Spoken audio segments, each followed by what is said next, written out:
السلام عليكم ورحمة الله وبركاته. الحمد لله وكفى وسلام على عباده الذين اصطفى.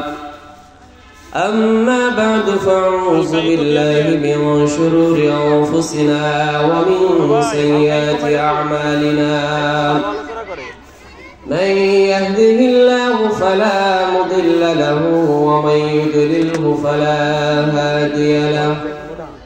وأشهد أن لا إله إلا الله وحده لا شريك له.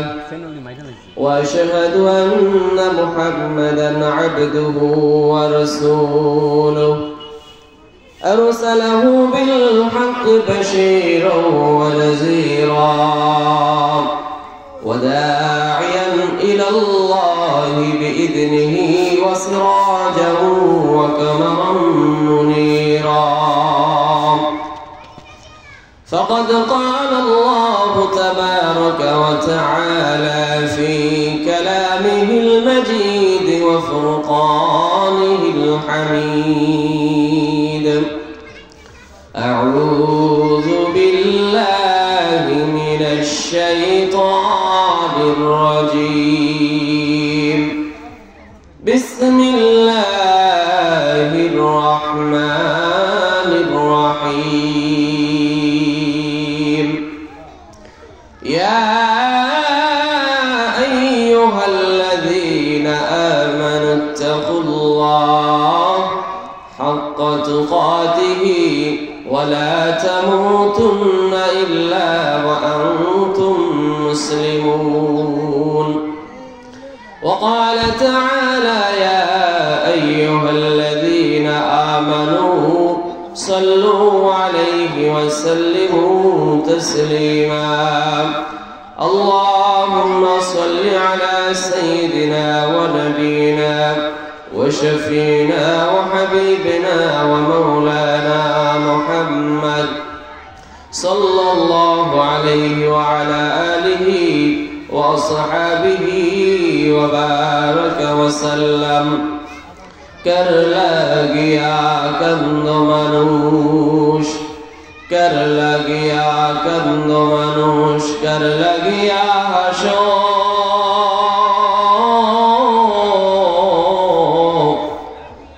যে তোমারে করলো সৃজন তাকে ভুলে আসো।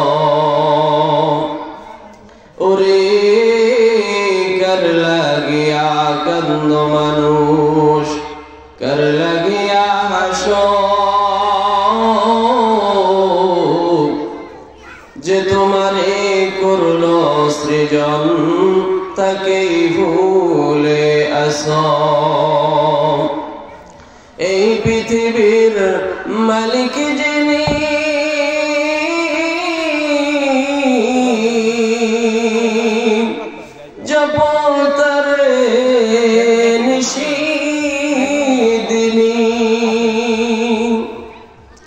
এই পৃথিবীর মালিক যিনি, জপতরে নিশিদিনী, যার দয়াতে আসো সবই, যার দয়াতে আসো সবই, যার দয়াতে বাঁচো। कर लगिया कन्द मनुष, कर लगिया हसो, कर लगिया कन्द मनुष, कर लगिया हसो। अल्हम्दुलिल्लाह। বিরোধপুর মাইদুর বাজার নুরানি হাফিজিয়া মাদ্রাসা উদ্যোগে বার্ষিক মাহফিল ওয়াজ মাহফিল।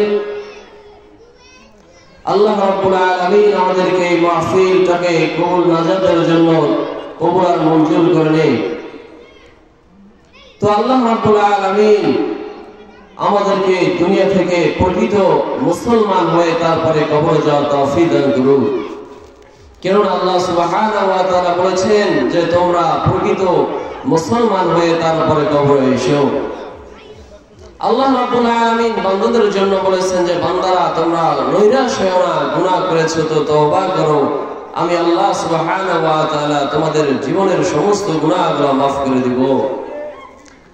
আল্লাহ সুবহানাহু ওয়া তাআলা কোরআনুল কারীমের মধ্যে বলেছেন ফাকুল তুস্তাগফিরু রাব্বাকুম ইন্নাহু কানা গফফারা।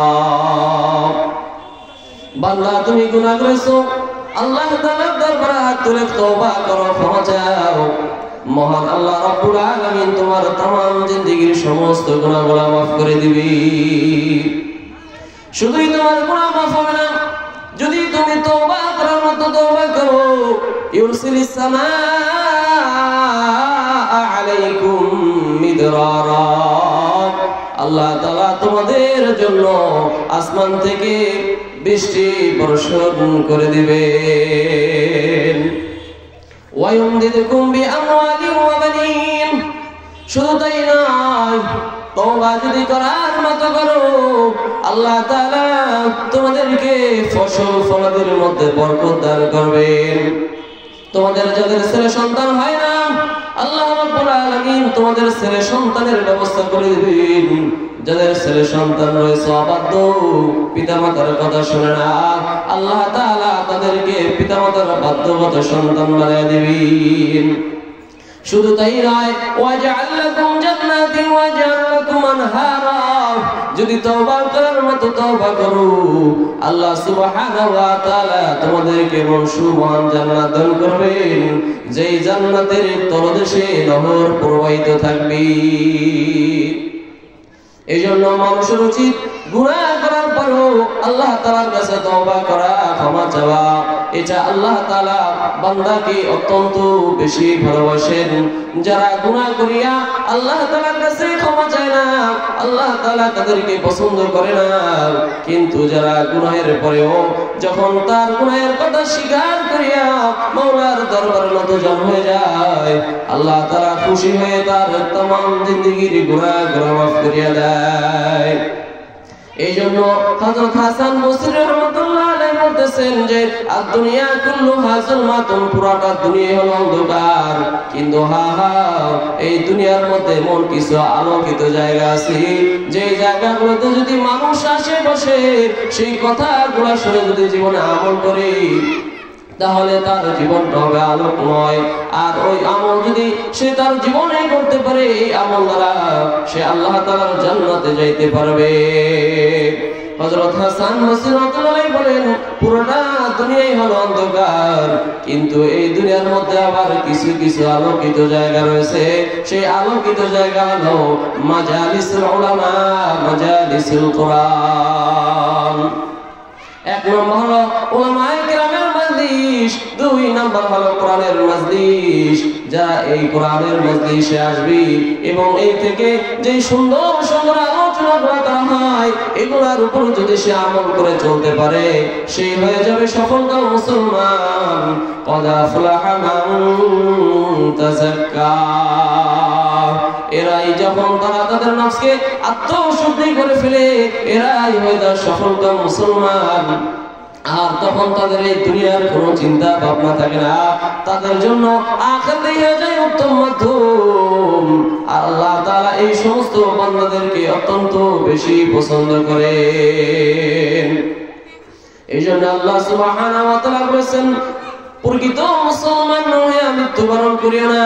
মৃত্যুবরণ অবশ্যই তোমাকে করতে হবে, কিন্তু যদি খাঁটি মুসলমান না হয়ে কবরে আসো, তাহলে তোমার কোনো উপায় থাকবে না। ইয়া আইয়ুহাল্লাযীনা আমানু তাকুল্লাহ হাক্কা তুকাতিহি ওয়া লা তামুতুন্না ইল্লা ওয়া আনতুম মুসলিমুন। হে ঈমানদাররা, তোমরা আল্লাহ তাআলাকে ভয় করার মতো ভয় করো, সত্যিকার অর্থে ভয় করো।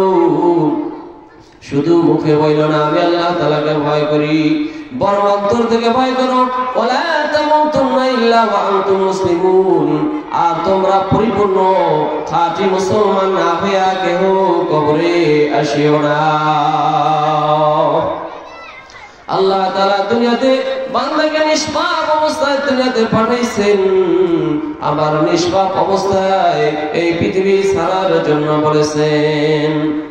এই জন্য আইনামা তাকুনু ইদরিকুমুল মাউত ওয়ালাউ কুনতুম ফি বুরুজিন মুশাইয়াদা, মরণ থেকে যতই পালাও মরণ তোমায় লইবে গিরি।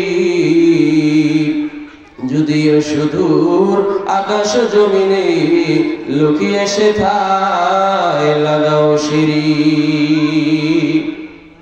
এই জন্যই কবি বলে আনতাল্লাযী ওয়ালাদাতকা উম্মুকা বাকিয়ান ওয়ান নাসু হাওলাকা ইয়াযহাকুনা মাসরুরা ফাজহাদ লিনাফসিকা ইয ইয়াকুনু বাকিয়ান ফি ইয়াওমি মাউতিকা যাহিকান ওয়া মাসরুরা। যেদিন তুমি প্রথম এসেছিলা ভবে কেঁদেছিলা, তুমি একা হেসেছিল সবে। এমন জীবন তুমি কররে গঠন, মরণে হাসিবে তুমি কাঁদিবে ভুবন, মরণে হাসিবে তুমি কাঁদিবে ভুবন। এই জন্য মৃত্যুর হাত থেকে কে কখনো বাঁচতে পারে নাই, আর কঠিন কালো বাঁচতে পারবে না। এই জন্য সময় থাকতে সময়ের মূল্যায়ন করতে হবে। যখন সময় ফুরিয়া যায় তখন যতই আফসোস করা হবে কোনো কাজে আসবে না। গুনাহগার যখন গুনাহ নিয়ে কবরে যাবে, যখন জাহান্নামের শাস্তি দেখতে পাবে ভয়ঙ্কর অবস্থা, তখন আল্লাহ তাআলার কাছে বলবে, আল্লাহ তুমি আমাদেরকে পুনরায় দুনিয়াতে পাঠাইয়া দাও। ইয়াকুলু ইয়া লাইতানি কদ্দামতু লিহায়াত। গুনাহগার আল্লাহ তাআলার কাছে বলবে, আল্লাহ আমার হায়াতকে আবার তুমি দুনিয়াতে প্রেরণ করো, আর দুনিয়াতে যদি যেতে পারি আর কখনো গুনাহের কাজ করব না। কিন্তু সেই দ্বিতীয়বার আর সুযোগ দেওয়া হবে না। এজন্য জীবনের সময়ের মূল্যায়ন করতে হয়। এই সময় যদি জীবন থেকে একবার চলে যায়, এই সময় তো আর কখনো ফিরে আসে না। এই জন্য আল্লাহ তাআলা সূরা আসরের মধ্যে বলতেছে, সময়ের কসম করে বলতেছে, ওয়াল আসরি ইন্নাল ইনসানা লাফি খুসর, মানুষগুলা ক্ষতিগ্রস্তর মধ্যে রয়েছে। তারা তাদের সময়ের মূল্যায়ন করে না, তারা নিজেদেরকে অহংকারী মনে করে। কিন্তু তাদের জীবনে এমন একটা সময় অতিক্রম হয়েছিল যখন সে উল্লেখযোগ্য কোনো কিছুই বুঝতো না। আমি আল্লাহ তাআলা তাকে লালন পালন করেছি। হাল আতা আলাল ইনসানি হিনুম মিনাদ দাহরি লাম ইয়াকুন শাইআন মাযকুরা। আল্লাহ তাআলা বলে, বান্দারা তোমাদের জীবনে এমন একটি সময় কি এসেছিল যখন তুমি উল্লেখযোগ্য কিছুই বুঝতে না, তোমার ভালো মন্দ তুমি কিছুই বুঝতে না, তুমি কি খাইবা সেই চিন্তাও তুমি করো নাই। আমি আল্লাহ তাআলা সেই মুহূর্তেও আমি তোমাকে লালন পালন করেছি।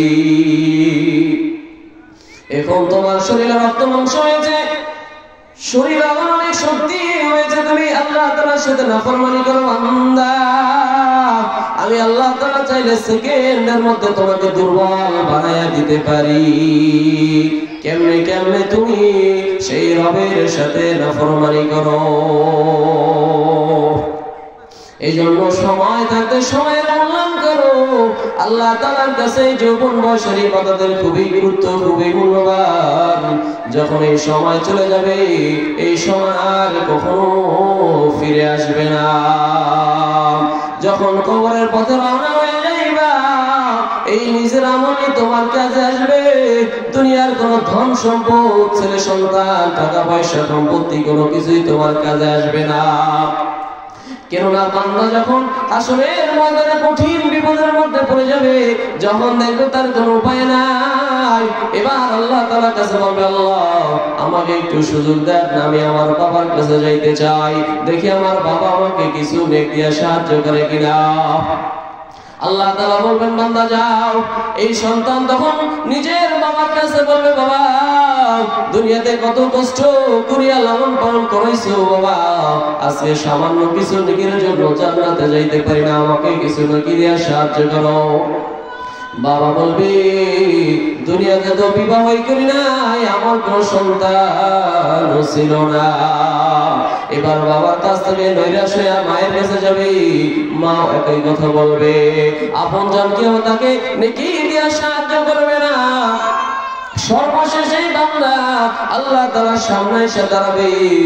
আল্লাহ তাআলা বলবেন যে, বান্দা এই দিন যে তোমাকে কেউ সাহায্য করার থাকবে না, এই কথাটাকে আমি কোরআনুল কারীমের মধ্যে বলি নাই, ওয়াত্তাকু ইয়াওমান লা তাজসি নাফসুন আন নাফসিন শাইআন ওয়া লা ইউকবালু মিনহা শাফাআতু ওয়া লা ইউখাযু মিনহা আদলু ওয়া লা হুম ইউনসারুন।